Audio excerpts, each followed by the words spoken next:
हमारी इस शिक्षा व्यवस्था का एक अभिन्न अंग है।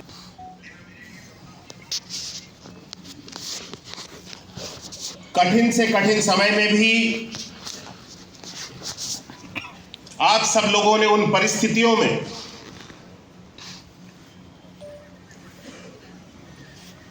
शिक्षा की अलग को जगा करके रखने का काम किया है।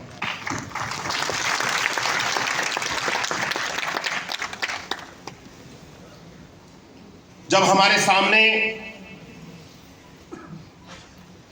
ऐसी चुनौतियां आई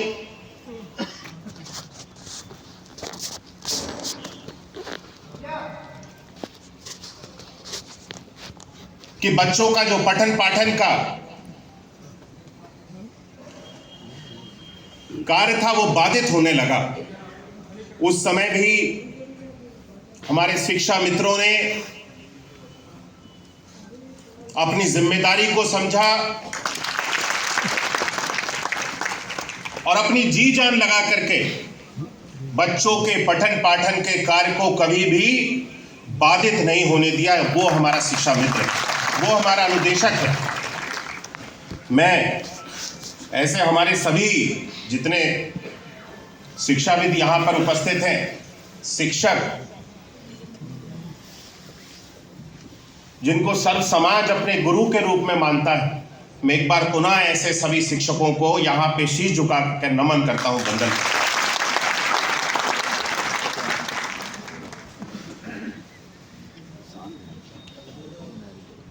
हम सबका दायित्व एक शिक्षक होने के नाते समाज में जागरूकता लाने का है, समाज को एक दिशा देने का है और समाज के अंदर एक शिक्षक होने के नाते जितनी भी कुप्रथाएं, इन सारी चीजों को समाप्त करना और एक ऐसी नई पीढ़ी को तैयार करना है जो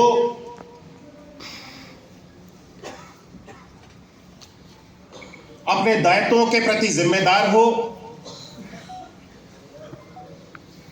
अपने भविष्य के साथ साथ अपने देश के भविष्य के लिए भी, अपने देश के भविष्य के लिए भी कुछ करने के लिए जज्बा रखती हूं।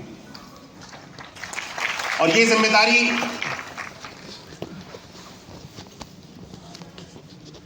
जब मैं शिक्षक का प्रयोग करता हूं तो हमारे शिक्षा मित्र उनसे अलग नहीं है। आप भी इस अलग को जगाने में, नई पीढ़ी को मजबूती से खड़ा करने में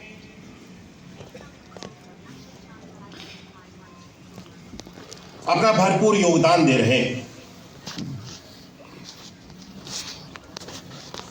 हम सब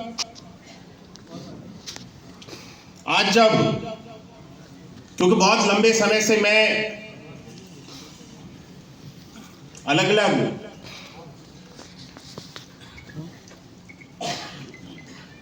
संगठनों के माध्यम से और अलग अलग समय पे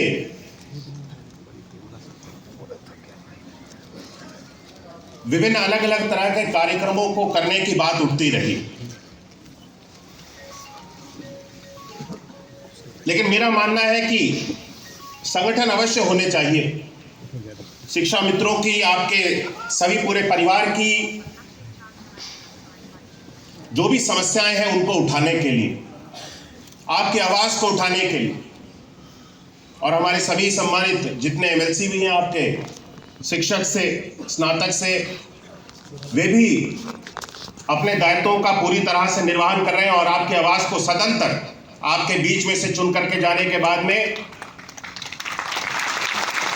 पूरी मजबूती के साथ उठाते हैं। आज ये कार्यक्रम यहाँ पे आयोजित हो रहा है और मैं इस कार्यक्रम का हिस्सा हो रहा हूं। जब मुझे लगा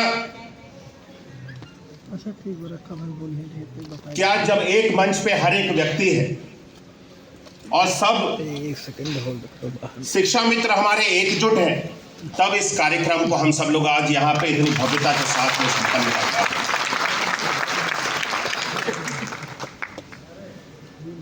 संगठनों का अलग अलग होना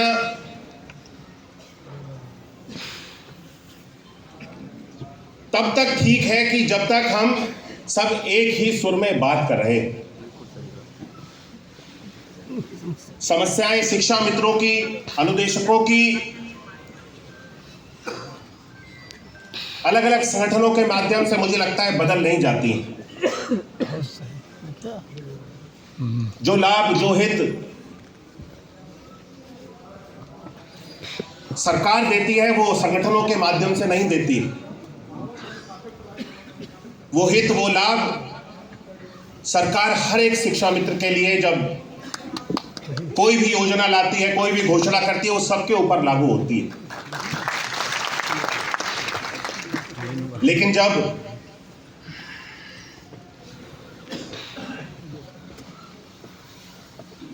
शिक्षा मित्रों के बल पे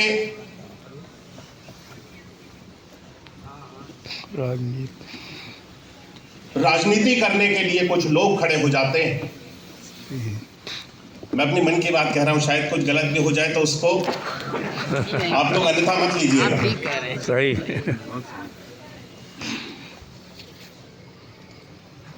तब मुझे ये चीज बहुत खराब लगती है कि ये शिक्षा मित्र, ये वो शिक्षक है जो अपनी मेहनत से हमारे बच्चों के भविष्य को संवारने के लिए लगा हुआ है, दिन रात एक कर रहा है। लेकिन चंद लोग, मैं किसी का नाम नहीं ले रहा, किसी संगठन का नाम नहीं ले रहा, और किसी को बुरा भी नहीं बोल रहा और किसी को अच्छा भी नहीं बोल रहा,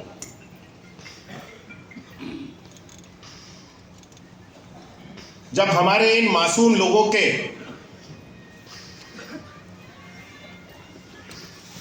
इन लोगों को सामने रखते हुए और इन लोगों को, शिक्षा मित्रों को, सभी हमारे लोगों को भ्रमित करते हुए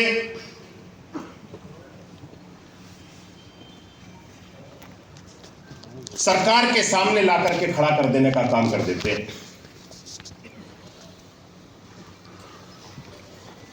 और एक संदेश ऐसा जाता है कि शिक्षा मित्र, सरकार जो भी कार्य करती है उसके विपरीत दिशा में चलते हैं। क्या इसका लाभ किसी भी शिक्षा मित्र को, किसी भी अनुदेशक को होता है? लेकिन लाभ किसी व्यक्ति को तो मिल जाता है। वो कोई भी व्यक्ति है, उस व्यक्ति को इसका लाभ मिल जाता है, और उसके कारण नुकसान किसका होता है? सभी लोगों। मैं चाहूंगा जब सरकार आपके साथ है, आपके हित के लिए कार्य कर रही है, हमें स्वयं को समझना होगा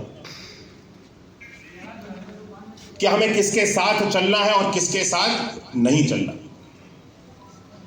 हमें हमारी एका को बना करके रखने का काम करना है। सभी संगठित रहेंगे, एकजुट रहेंगे, तभी आप आगे बढ़ सकते हैं। आज जो भी समस्याएं हैं हम सब लोगों के सामने, इन सारी चीजों का निस्तारण बहुत पहले हो चुका होता, लेकिन जबरदस्ती चीजों को बिगाड़ना और स्थितियों को सामान्य ना रहने देना किसी व्यक्ति का नाम नहीं लेता है। कुछ लोगों की वजह से स्थितियां सामान्य नहीं रही और इस तरह की छवि बनी कि शिक्षा मित्र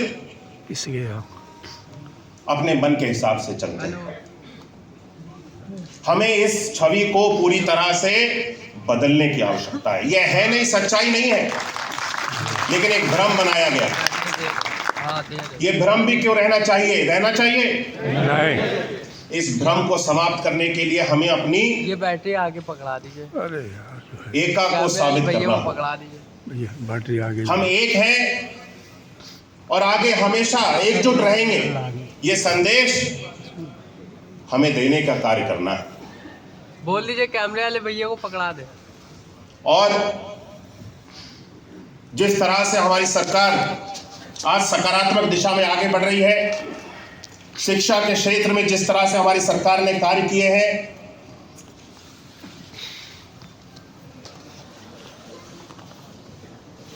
ये अपने आप में ऐतिहासिक है।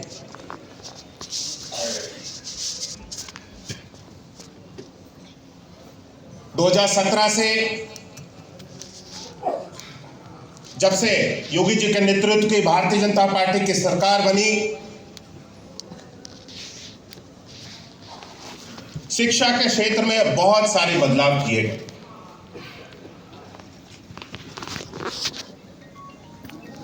शिक्षा गुणवत्ता परक होनी चाहिए।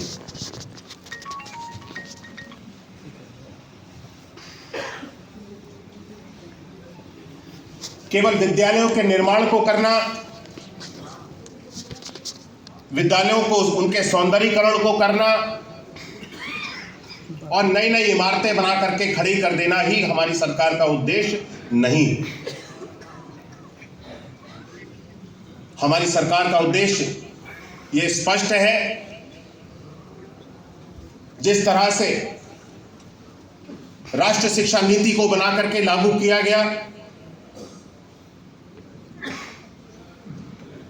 और उसके अंतर्गत जो बदलाव इस देश के अंदर, इस देश की शिक्षा व्यवस्था में बहुत पहले आ जाने चाहिए थे, उन बदलावों को हमारे देश के प्रधानमंत्री आदरणीय श्री नरेंद्र मोदी जी के द्वारा लाया गया।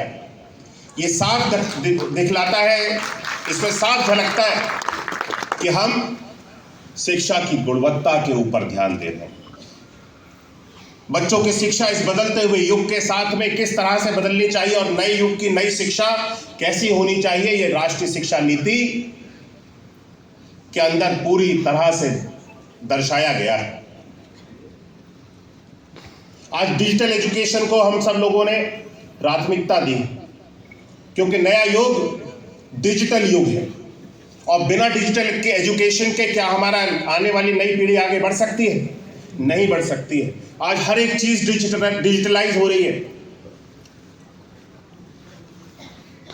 हमने अपने हर एक विद्यालय को डिजिटल संसाधनों के साथ, उपकरणों के साथ युक्त करने का काम किया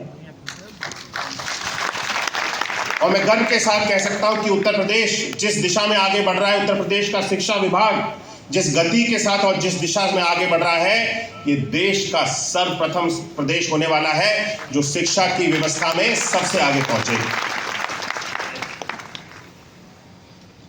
उत्तर प्रदेश पहले बहुत सारी चीजों के लिए 2017 से पहले जाना जाता था। सबसे बड़ी जनसंख्या वाला प्रदेश, सबसे बड़ी आबादी का प्रदेश, लेकिन जाना जाता था गुंडे, माफिया और कुख्यात अपराधियों के नाम से, भ्रष्टाचार के नाम से, शोषण के नाम से। आज इस छवि को पूरी तरह से बदलने का काम हमारी उत्तर प्रदेश की योगी जी की और मोदी जी के नेतृत्व की सरकार ने किया। आज उत्तर प्रदेश देश के ग्रोथ इंजन के रूप में जाना जाता है। ये उत्तर प्रदेश उत्तम प्रदेश के रूप में जाना जाता है।